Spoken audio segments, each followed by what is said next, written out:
It does assist the dive very effectively, as you're saying. Yeah. Also on top, easy to hit the damage with the Cataclysm pinning someone down, but also the shielding is going to be there for your 4 divers. And this does seem like an intelligent draft. We're going to have to see if Golden Guardians can kind of peel it apart a little bit. You know, a lot of poke going to be available here from the Zoe, and if they can get the proper setup for the MF ultimate, that can be very effective alongside, you know, aatrox kind of diving in with the Lee Sin. But that being said, it's very difficult to ever kind of get the opportunity to stand and fire with this MF ult against this composition, because Equalizer can be layered over top of you. If you're ever in range of J4 Galio, they are going to be looking for you. So we're going to have to see a really strong game, I think, out of FBI, and perhaps a little bit of side lane play where aatrox, I think, can take over in the later stages against these types of champions. And a big thing I have my eyes on as well is FBI's lane mate in Keith, where Thresh has a very different role in this game, where suddenly he needs to be the defensive lantern bot to get someone away from the incredible Jarvan, Rumble, Galio, Kennen, Senna all at once engage tool. So if it's on FBI, that lantern better be behind him already to yank him out of that, or he's instantly dead. And I do know that this is one of the picks that, you know, while Keith was playing in Korea in solo queue, it was his highest win rate champion that I saw. He had gotten, you know, pretty high in Grandmasters. He had like a 67, 68% win rate on Thresh specifically. So I do think if there's one champion he would be most comfortable at, I would expect it to be this based on the solo queue picks. As long as he can position himself well, it's not always a hands problem, it's sometimes a brain or just a coordination problem. We heard from their coach in Nero just a couple minutes ago saying that, you know, sometimes we make one call, then we pivot, but Keith's already committed to that first call, and he's the one left out to die, and that's not always his fault. So we'll see if coordination will step up here for Golden Guardians, or if Liquid can end the week tied for 3rd place with 3 wins. So get ourselves onto the Rift, let's see what happens. Well, it is looking like we're going to get kind of the new wave build here for Kennen. Something that has been very popular in the LCK is Kennen overall as a pick, but actually Conqueror and Gunblade. You know, to have a tremendous amount of self-healing here, to play more for the laning phase. About a full year ago, that had been somewhat popular, but it was more played like PTA and these types of things. And then that had really fallen out of popularity for the Proto Belt Rush, and that is almost exclusively what we have seen for quite some time at the pro level, but it has kind of swung back once again to this rush towards Gunblade, towards playing for that lane and that side lane dominance. So you have to really track how much impact can get done, because if you're going to go for this build and you don't get a CS advantage, you don't have a pressure advantage, you are just weaker in the team fights without having Proto Belt. All right, so we'll see what they can do for this one. Impact going down the whole precision tree, get some extra energy on kill and assist as well. Presence of Mind does work on energy champions, so we'll see 250 max energy somewhere at some point here, unless he gets completely shut out. And nothing too spicy happens in the early game. A quick trinket ward that I believe DoubleLift spotted, so they know which way they come out. And if Schernfire does a level 2 gank, Schernfire is indeed on his own red buff, and he can only lane gank now if he wants to get anything done on the bottom side. Meanwhile, a bit of a leash coming through for Hauntzer to help Closer go a bit faster. That should help in case there's any kind of weird early game invade path, but Schern is going to go buff to buff, it looks like, and end at Gromp. Yeah, gonna have to track if he can get involved early on here. It does look like Closer is going to be doing the exact same path. You know, he is going to be doing buff to buff, straight to Gromp. All right, well, we have Avli standing by with a sideline report. Take it away. Thank you very much, Phreak. I got just a little bit of info coming out from TL's Dodo. Saw the Senna pick being picked up by DoubleLift last week. He said that he doesn't believe Senna's a very good champion, or that he just doesn't want to play her. Well, I just got finished speaking with Dodo, and he says that DoubleLift is fine with the champion. He likes playing Senna, and he enjoys and he's not too bad at her in the lane. So that's my tidbit of information for you guys. Do with it what you will. DoubleLift blink twice if they're making you play Senna, buddy. He also loved playing Sona last year. His favorite champion, by the way. Really a Sona enthusiast. Owns all the skins. We'll see if he's going to be all smiles after this one. Yeah? One thing I will say, DoubleLift likes to win. So, he does. You know, if they do think it's going to be the strongest pick, they'll play it. Whether you enjoy it or not, you know, isn't always the biggest of deals. But Impact, you know, expected to have push on that top side, and it is going to be Closer looking for the invade here. Remember, so much of that experience is in that big chicken that he just smited away. So Shern will still have that smite, but Closer, early advantage, and you know, GoldenGlue has a great Spell Thief grab there with the Ignite, so that can help to have a little bit more pressure in this 2v2 invade. He has the Ignite. Nice. Well, Shern spotted, of course, by the Scryer's Bloom. Now Jensen asleep, but gank doesn't come through, able to pretty much play this safely. There's a big wave to farm in the mid lane. Should tie up the farm overall across those two players. Early top lane push expected for Impact there, as Hauntzer's on the back foot of the top side. That's what you get for getting counterpicked and the Kennen coming through. Yeah, generally when you're playing these melee matchups, a lot of it is about knowing exactly how much you need to give over to your opponent, as Jensen will spot Closer coming in here with that ward. And you can't contest every range minion specifically when you are under turret because you're going to take too much harass. And if you get harassed down too early, you have to give up more CS overall. So we will see how Hauntzer does in this early lane. If he can stabilize, generally go down 10 or so CS. And then from there, if you're playing it well, you can kind of slow that down and try to keep that gap at that point. Top scuttle goes over pretty cleanly to Fire. Is going to be first to level 4 in that. And here's the ignite, the flay, big damage, the flash in. They can take down Double if they're behind him. And now CoreJJ gets some damage with FBI, but has to flash away as well. First blood in the bottom lane 2-on-2 for Keith. Yeah, Keith and FBI taking down DoubleLift and CoreJJ there. DoubleLift no flash also means he's going to be pretty vulnerable to ganks. The possibility is there for Closer to make a move down to that bottom side now. I can't be more hyped than everyone's clowning on Keith, and he's straight up 2-on-2 first bloods Doublelift. Yeah, he played it really, really well. So let's watch this one more time. Let's see how this started out. Ooh. Right as the minion goes down, the hook was already coming out. So DoubleLift thought he was safe, thought he was behind that minion. Keith grabs him, and from there, it was pretty much lights out. I do think it was smart to not use that heal. I do believe that was intentional, because from that point, I think the Summoner's just going to be wasted. So DoubleLift accepts his death.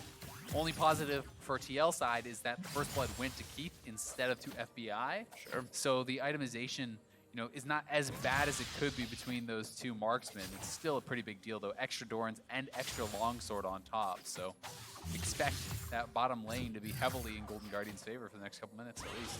Yeah, do want to point out it was 3 summoners burned for 2, so there is the summoner advantage back in Team Liquid's favor. They get a new gank coming through.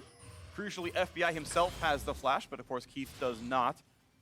We'll see if that comes to matter pretty soon. But a 500 gold difference puts Golden Guardians in the early lead. Most of that, of course, buoyed by the first blood itself. Closer's back into this lane, but Fire's here as well. Spotted by this trinket ward, able to kill it himself. And they should know better than to go for anything too aggressive, knowing that Shern is there. If GG plays up, that means they absolutely know that they have a counter gank waiting. Yeah, and we see Fire here. As soon as he gets spotted, he just wants to be in the area long enough to make sure that they can actually push in that wave and reset it, and they have been able to do so. CoreJJ spotting Closer there, who will be backing off now, but Jensen just kind of been a farm lane thus far. Yep. The Zoe able to kind of hold this lane pretty equal. You do expect Rumble oftentimes to have the push, but Closer has been pretty active around this mid lane, and that is going to make you hesitant to fully commit to a push. And one point of note actually is across the 5 games teams played so far, GoldenGlue has had almost identical laning stats to Jensen. Very slightly better performance in CSD gold difference and very slightly lower overall jungle proximity. They've actually been having a pretty good early game there on GoldenGlue's side. Yeah, I mean, I think GoldenGlue has been actually quite a successful laner. I think his problem has been in converting the leads when he gets them, right? We've seen multiple games where he's in a great position, but it doesn't always result in a win, and that is not just a GoldenGlue thing, it is a team thing. But they need to get to a point where they can take advantages and consistently turn those into objectives, consistently turn those objectives into game wins. Because it's not as though this has been a team sitting at 1-4 that has just been getting slammed. They've actually had a lot of really close games that have sometimes just barely knocked on their way. And we'll see if they can convert those a bit later on. Of course, right now we're seeing Shern yet again look towards the bottom lane. A rare bot lane gank for Team Liquid with this jungler. And this could be the play. FBI is going to need a lantern. Gets to walk over to it in time. And Core just could not land the E to stop it. Nicely done by Keith, lanterning out. Yeah, Shern tried to actually drop the pink ward on that lantern. I do think he was a split second too late. That the lantern had already been grabbed by FBI, so pink ward not very effective in this case. And Shern does actually walk past that pink. I don't think it was spotted. I think he did not walk through that brush, so he may not know that they have vision there. And a lot of damage. This could be the Q's landing. They're not going to go for the Q into kick flash. Could have been a play, but that's so risky. Yeah. You're going to get caught out there if you do it wrong at all. I mean, if you take that Q and Jensen flashes back behind his turret and then turns on with the overheat and the ignite, that is someone that can roast a jungler very, very quickly, so you do have to be careful about that. But they are looking for an invade now on this blue buff. They have had vision. They have had some priority from the jungle. Closer is up a level, and it's going to be a nice blue steal there for Golden Guardians. Really nicely done. 600 gold lead. Easy wave clear pretty much. Level 8 actually first for GoldenGlue, of course, with the bonus XP you get from taking the blue, despite dropping 1 CS to his turret. Obviously worth it in all cases there. Impact.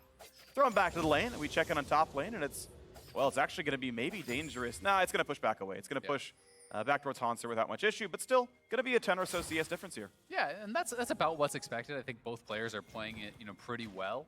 It is one of those things where, as Hauntzer, as I said, you're going to have to give up some early CS, but then you should be able to stabilize the lane. Merc is almost always the buy. The tenacity is pretty important here against Kennen. Move speed also a big deal to be able to dodge out a lot of those shurikens. So, farming it out pretty well, and we'll see if Impact can continue to create this pressure, because this is what you need to do when you're investing into what I see as a pretty early game item in that Gunblade compared to the teamfight effectiveness of its counterpart, which is that protocol. Attempted sleep there, not going to land on that one as Keith grabs the CS and then walks away for the other half of it. Looking over at this top side of the map, yeah, FBI has the most gold in the game. The 200 gold for the assist on First Blood, obviously meaningful, but also a 20 CS lead down to that bottom lane. Now it's a pretty far run, and yeah, with the E, gets out of range. GoldenGlue not able to land that poke whatsoever. You can see this team now posting up around this Rift Herald. Of note, neither team actually swapped their AD carry out of the bottom lane for the 8-minute Herald. We're not seeing that play this time. And you've also got to look at how big the CS advantage is actually now. Oh, double walks to the right-hand side. Still 2 more autos. Almost going to be enough. The ulti! A big shield. And actually forced the Galio ult down as well. FBI forcing big spells out of Team Liquid. But now, a big play out of Schernfire. A lot of damage on a GoldenGlue. He's going to try to run away, but he just does not have the ability to. The flash follow is going to be there. The ult as well. So GoldenGlue falls. A great mid lane gank for Schernfire. Yeah, really nicely done. But here comes FBI and Keith. They could look for this closers here too. Play, kick, Q lands, no way out, and Schernfire EQ's out back to the opposing turret. Hook's gonna land, give it over to FBI. We almost autoed him, but that is the kill picked up. A trade of 2 for Golden Guardians. This game has been bot lane difference for Golden Guardians against TL. The best bot lane in the league for the last while, and they are just dominating. Up over 20 CS, the roam then to mid lane. GoldenGlue here getting the initial chunk onto Jensen, but Schernfire was right there to respond. And then GoldenGlue here, he's not flashing because Schernfire is holding the ultimate. Yep. If you flash, you get immediately hit by the Cataclysm, and you just waste that summoner. But in comes Keith, in comes FBI. Closer with the kick through the box. The Ignite is up. They finish that kill off, and then Schernfire slowed by that box. Really doesn't have anywhere to go. Maybe could have used the EQ down to try to escape, out through the bottom side, but really just a great roam from the Golden Guardians bottom lane, and that is due to the pressure advantage that they've had down there. Now look at this one, 1,500 gold lead. Golden Guardians with a really good start, and a lot of that honestly is on the back of Keith. He's landed some very good hooks, but Schernfire showing signs of life as well. The knock was there, a stopwatch burn, but there's really no way he doesn't die. And indeed, the flash doesn't get him away. A nice ult to lock him down. Schernfire sets up another. Yeah, that seems like just a bit of a frustration use of that flash. When you have made the call in the previous play to not actually flash when J4 still has the ultimate and is right there behind you, then why do it on this one? It does seem like a bit of a wasteful use of that summoner. Yeah. So he is going to go down, loses the stopwatch and the summoner. Buys a little bit of time for the squad, though, to get the push on mid lane, so they do get a turret plate there, but TL will get the kill, they will get the dragon, and very likely can get access to a turret plate in bot lane, too. Pretty nice. There's going to be attempted plays here by Golden Guardians, but nothing going to happen too much. Liquid, up to this point in time, actually had the lowest Drake control in the LCS. A lot of that was, again, as we kind of continue to look at Schernfire and point fingers, the guy wasn't getting ganks off and helping the bot lane shove out. And this time around, finally gets something out of that one and is doing a lot of the good work now for TL. Another attempted play. Closer going to land the Q. Oh, no. Lantern in case he wants it, does, and with the pullback, it's going to kick him right back in as well. Jensen does flash to safety, though, and clears the wave. No spells to land for GoldenGlue. Yeah, I feel like Closer could have actually waited for Keith to hit the initial hook, because when you Q him, it allowed Jensen to create more distance back first. I feel like if you just allow Keith to start out of the sleep with the hook and then kick him back using Closer out of that while he CC'd, they might have been able to get a kill there, but either way, Jensen is able to escape. They do force the summoner. A little something, but you can see Team Liquid closing the gap a bit. Only 1,000 gold difference, plus this Ocean Drake is theirs. Mountain next to spawn in 4 minutes, and we still haven't... we did see the Herald go down. Sorry, I missed it. It was picked up a while ago by Closer, and we'll see if he can crash it. He has 45 seconds to get to a lane and summon it if he wants that extra gold. Yeah, they grabbed it during one of the previous replays around that mid lane fight, so he has been sitting on it on some time, and may just head straight to mid lane and drop it here. There's only 3 plates left mid lane. I would like to see them get that plate money. Another sweep. Nice play by Core. Really plays it one nicely. Big damage and a double lift, though. That Q could have killed him. A nice taunt, nice damage. And there is the summon. Mid lane could be crashed a lot here. Double lift deals a bit with the Q. Who? Again, Core steps in front, blocks the skill shot. There's going to be a lot of damage on this turret. Nearly dead before the charge. Last 2 autos will kill it. And mid lane turret, the first to be claimed. Golden Guardian stretches the gold lead. Again, really nice moves here from Golden Guardians towards mid lane. They have been doing a great job playing around it, moving in, getting some pressure down, dropping the Herald all right before 14 minutes, exactly as you would want to see. They're now over 2,000 gold ahead, sitting with a very nice advantage. Essence Reaver has been completed for FBI, so he's at quite a strong point in this game.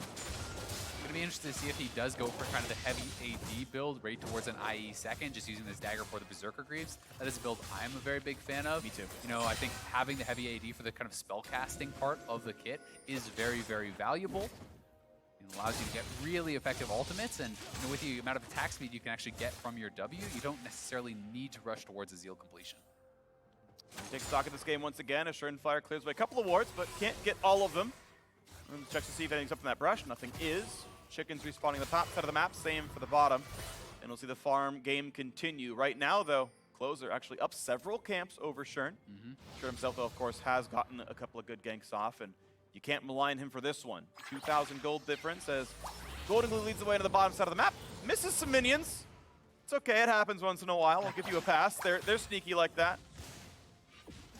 Yeah, and of course, walk by the control ward earlier as well. He'll be able to pick up most of this. You know, is definitely a bit behind the mark you would expect as far as CS does go. You know, there has been kind of a lot of moves towards mid lane, and you know, he has died off a couple times, which is hurting that. But you know, sitting down 115 CS past 15 minutes is a little bit surprising. Yeah. Do you want to give some credit to Jensen, though, as well, for having the highest CS per minute of any mid laner in the LCS, and actually worldwide #2 only to Nahun.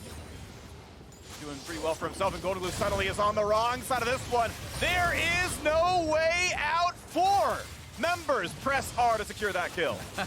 Yeah, all the ultimates come down, and that's where you're maybe kicking yourself for using Flash on that previous play, because it was still down from that previous death where he was all but guaranteed to actually die there. This is one where maybe he could have gotten away. Fire actually had to use the Flagging Drag into ult just to close the gap there. So GoldenGlue, again, is punished.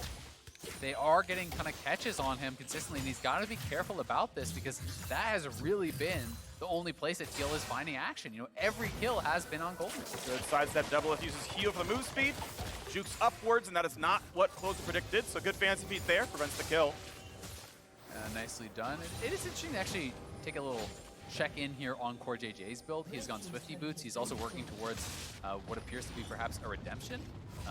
And, you know, that is a very squishy build for a melee support. Yes, he is going to have Aftershock, and there's a possibility he's going for, like, Righteous Glory or something. Yeah. He just has that Fairy Charm as kind of a little one-off piece, but this is a squishy build. You know, you generally see more kind of tanky boots, and you generally see rush towards things like Knight's Vow or Stoneblade a lot of times on the melee supports these days. So he's going to have to play it differently, and we'll see if he can kind of make the most of that. Yeah, it looks like an in-combat move speed build because of that W self-slow, right? Swifty self to get around that a little bit there, and ooh, this is now an attempt towards impact. Gets the pull back, nice dude backwards though, and this could be a really good re-engage.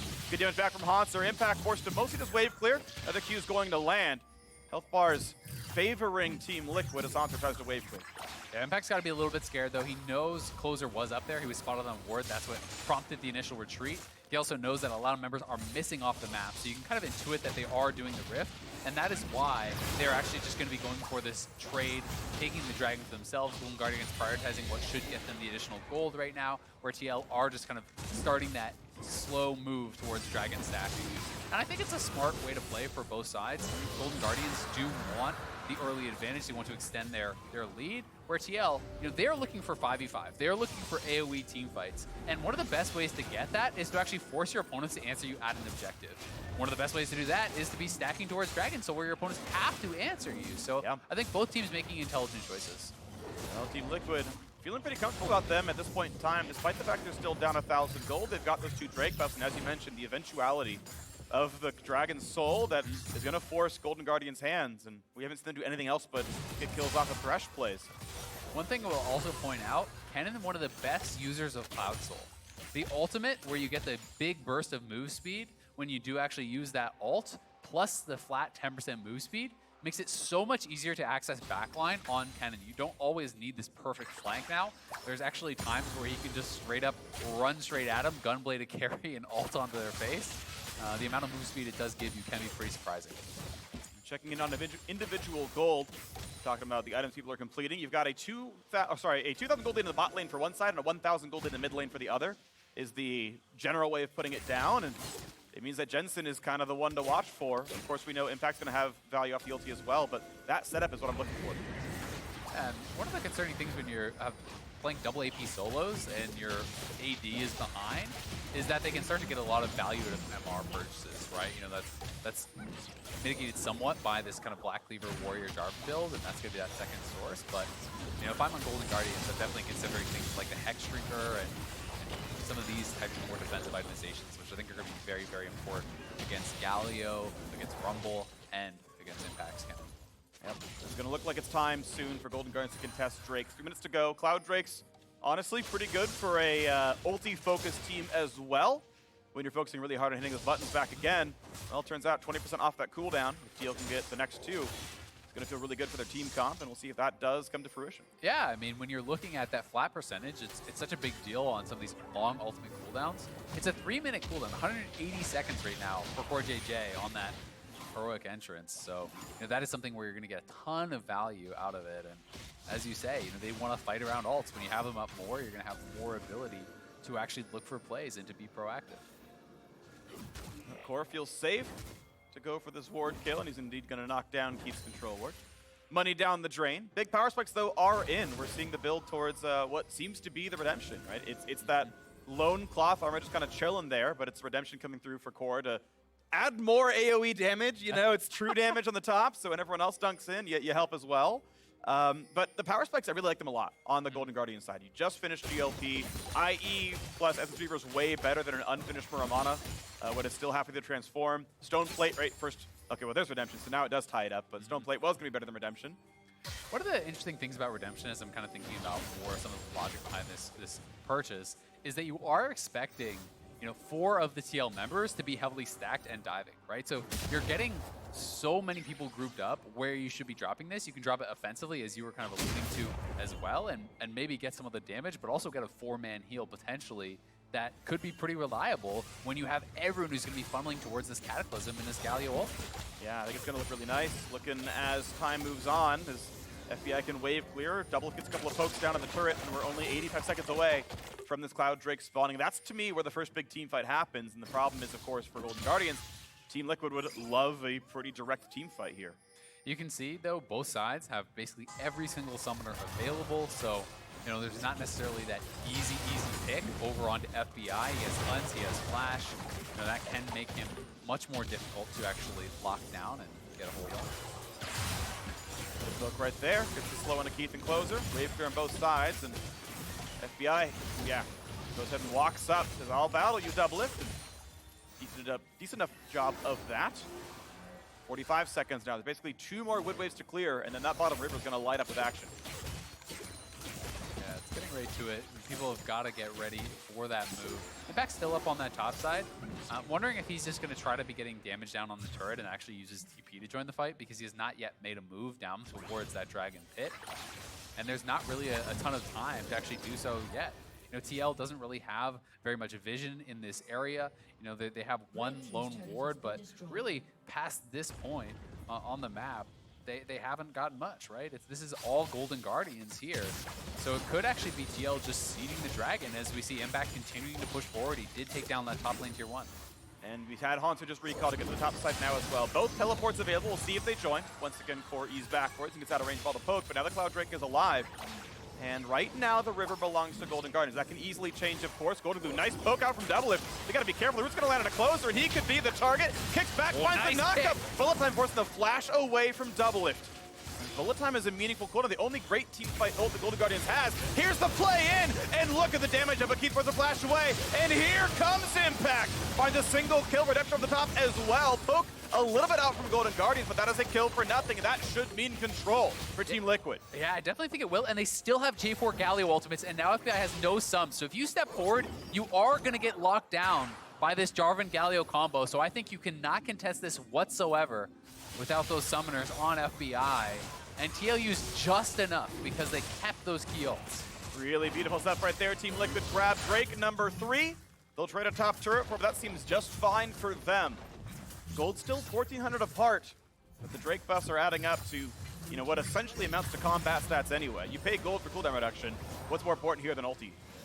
Yeah, it's going to be a really big deal. Checking in a little bit on DoubleLift, he is sitting at 52 stacks on that Senna, so closing in on his 3rd range upgrade. Here this is one more time. It was a beautiful start to the fight. Golden Guardians were able to get a kick on Surefire through DoubleLift, but then the re-engage here, utilizing Nimbus Cloak. Flash plus Haunt plus 50 boots. He's actually going so damn fast with the Nimbus speed there, as well as the slow reduction on his 50 boots, but Golden Guardians are actually just rushing down the Baron, and it looks like it's gone. What a sick play. They sneak it out. Everyone else gets out of the pit as well. During the replay, Golden Guardians sneak a Baron, and suddenly they've got the things they need to push a lead. Yeah, that is a huge deal here. As Golden Guardians on that recall, on that reset from TL, they just actually ran out on the map, ran straight for the Baron. They're able to grab it and secure themselves a very big advantage. We'll see how much more gold they can actually get with this buff, but looking really good all of a sudden from what had felt like a big TL win. Yeah, I thought so as well, but yeah, the whole team was topside, of course, because they were taking on the top turret. Team Liquid reset, and a really good call to see that one. I really want to know which player said, hey, we can Baron sneak this, and it was definitely the right call, so beautifully done here. And now a 3,000 gold lead. Now, Team Liquid are on soul point. That really does matter a lot. I would actually put a Dragon Soul as about, I would put it about 2,000 to 3,000 gold worth of overall power. Like, that's kind of how I would sort of shake team-wide power differences. And that means if TL gets that next Drake from a sneak or anything else, I think it ties them up right here. So Golden Guardians, I think, need to press the next 2 minutes of the Baron. Yeah, I agree. They do want to extend this advantage. I would think it'd be worth even more than 2,000 to 3,000 gold. You know, if you're looking across 5 members, even just 10% flat move speed feels like so much to me. You know, as far as the value, especially at the pro level, of being able to avoid some of those skill shots and closing the gap when you are playing a lot of these kind of short-range champions. You do really need to get in there, but Golden Guardians trying to get the most out of this. They've already knocked down the bot lane tier 2. You have Hauntzer solo pushing in that mid lane, and it's going to be up to TL to try to wave clear this one out. Ulti after the poke from the Q. Jensen chunked so low he can't fight anymore. Maybe an ult over the top. He's not going to commit that one here. DoubleLift. Is he bringing anyone with him? Not just yet. Closer. Goes for the flash kick. They caught him out. What a beautiful setup. They spot Impact now as well. And this is a big setup now. Maybe Closer with the stopwatch stays alive. Re-engage towards a kill onto CoreJJ. And mid is already pushing. Golden Guardians setting up towards the end game. They're going to knock down this bottom inhibitor and push into the mid as well. All of a sudden, this could be game-ending damage. Closer catches DoubleLift. CoreJJ dies trying to save him. It's going to be at least 2 inhibs, but they don't have a lot of safe wave clear here, and they're going to look for the end. It's a pretty important ult to miss. Now Impact gets completely slaughtered. Hauntzer in the front line. Stopwatch in as well. And they might pick up another kill over the top. Guardian Angel down for the top side, and that is a dead jungler. But look out for the rest of this half, as the respawns are coming pretty soon. 1 second on DoubleLift. CoreJJ back as well. They just dodged the ultimate, but the health bar is so low. Golden Guardians should be forced to run away. It's a fast recall, 15 seconds left on Baron. And what a game-opening fight. Yeah, that was crazy. Just barely enough damage coming through from TL to even hang on. But Golden Guardians got so much more from that Baron than I think anyone was really expecting. It all kind of came off this pick from Closer. DoubleLift just got too close to that wall. They did not have vision in that area. You have to expect that someone could be looking for the engage over that wall. I think seeing Thresh gave him a false sense of security. He lost track of the fact that Closer could have been there. Closer punishes him massively, and Golden Guardians get both inhibitor towers, both inhibitors, and almost close out the game. It really was just kind of back off of Jensen here, getting a lot of damage down onto multiple members that kind of force them back, because the initial sleep lands on Impact. He goes down very, very quickly, but Jensen getting so much damage out onto Hauntzer, then kind of coming back in, getting a lot of damage across on FBI. barely enough to push them back because they knew with the respawns they could get a kill. But imagine Jensen didn't ult a minion wave and not kill any minions out of it. Yeah. They don't dive that Nexus if Equalizer's up. And if they do, they lose 3 people, right? So that ult needed to not be burned. Jensen did not save a turret, and it would have saved a Nexus turret and 2 kills if he held that cooldown, and that speaks to me as inexperience. Yeah, I mean, it's tough, right? Because I think, you know, in these types of situations in the LCS, every time you see someone die with the potential of ending, everyone on comm starts screaming, clear the wave, right? And I think it's one of those things where maybe they overestimated the damage they could get done with it, but either way, Golden Guardians looking to push in here, looking to close out this game. And all of a sudden, they're 8,000 plus gold ahead here, and they are looking like they are in such a good spot. The Cloud Dragon is up on the map. That's sole point for TL, but good luck leaving your base. It looks like they're going to go for some damage. Fire pushing him back away as offensive wards come down to look for who might be over the top. No poke going to land just yet, but top lane wave's getting cleared. Bloodthirster means extra shields here for FBI, who does have Flash Crucial. He can get away from almost anything that TL throws at him. Nice ult. He's going to push back Fire Redemption. They're going to keep that squad alive, but it does mean a few seconds knock down this turret. That turret will indeed fall. Closer again for the kick flash. He's going to cut out. Guardian's going to go down. This could be a really good fight for TL, just potentially. Core forced away, though. The re-engage starts close. They pick up 1 kill, and they're not going to land the sleep just yet. So Team Liquid find that 1 kill. And remember, they are on sole point. Jensen trying to cut away from Hauntzer. Finally, a knockup going to land. There's Respite. That should almost be the kill, but it's not just yet. And here comes Impact, looking to find a kill. They shut down FBI. DoubleLift still alive. The play for Keith. He wants to kill Impact. They find 1, they find 2. It's a trade back now as well. And now it's up to Hauntzer to do the damage. He does so indeed. 3 for 2 in the back half of that fight after that first pick. 2v2 now inside the base, pushing in with the minions. It's going to be triple inhib here, and DoubleLift has no summoners. He's still fairly low. If he gets caught by any poke from GoldenGlue, he could die. I don't even know if they can deal with the minion wave here. With Jensen looks pretty decent. Still can't land the poke though for GoldenGlue. He's running low on mana now as well. Respawn's coming in 15 seconds. Trying to shepherd the wave in. Ult comes in as well. Can't quite get DoubleLift. They flash in, but can't get that one either. There's the hits for Hauntzer, saying goodbye to his ex-teammate. And that will be another turret falling. 5 seconds on CoreJJ. 2v1 pushing in for Jensen. 1 more auto would kill him, but he goes back to the Nexus. The kill comes down, and now it's up to Core. He's gonna find not quite the taunt. The damage still coming in. The minions are there. 2 more shots, and Golden Guardians takes down Team Liquid. A 30-minute victory here over TL. Golden Guardians picking up a big win. And Team Liquid just not looking on form tonight. And Team Liquid cannot blame Fire. Shern had all the good early ganks. Thought he actually had a solid early impact there. The first blood was a heads-up 2-on-2. Keith went above and beyond here in this game. Did so much work, won the 2-on-2, had the mid-roams for the 2-kill comeback. Absolutely beautiful by this Golden Guardian squad. TL moving to 2-4. Yep. Very, very surprising start to the season for them. But Golden Guardians going to be feeling so good about this one. Really, you know, and it's not just Keith. I think that FBI played incredibly well. Yes. You know, they get the 2v2 kill. They actually move mid lane and use that to get an advantage there where they're able to win a fight.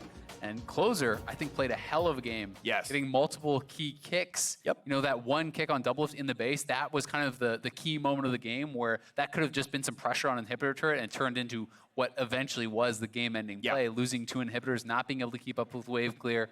You know, he has been very quick to pull the trigger when he finds an opportunity. And I think that is something you really, really do need when you're playing champions like Lee Sin at an elite level. And I'm very, very impressed with him. Very impressed indeed. Good job, Golden Guardians. And for more on that victory, obviously standing by with the former TCL MVP. Thanks, guys. I got Closer right here with me. Congratulations on the win against Team Liquid. Now, you really had that game-winning play, the Lee Sin pick onto DoubleLift. So tell me about that moment. Yeah, I felt like we were playing a bit passive, even though we were so ahead in the game. So after I hit my Q on DoubleLift, I said, like, guys, I'm going here. And it ends up really good for us, so I'm happy.